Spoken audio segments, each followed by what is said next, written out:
కానీ ఇక్కడ పేతురు అడుగుతున్నాడు ఏమని? నాకు నీళ్ళ మీద నడిచే సెలవిమ్మని అడిగాడు.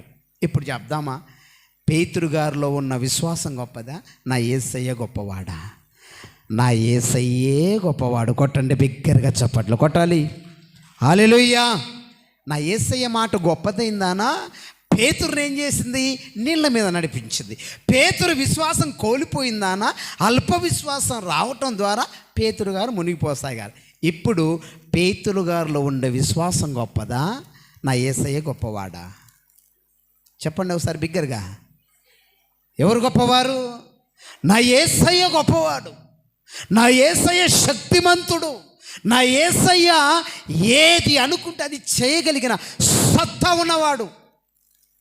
కొంతమంది యేసయ్య దగ్గరికి రావాలంటే భయపడతారు. ఎందుకో తెలుసా? పెరికి వాళ్ళు యేసయ్య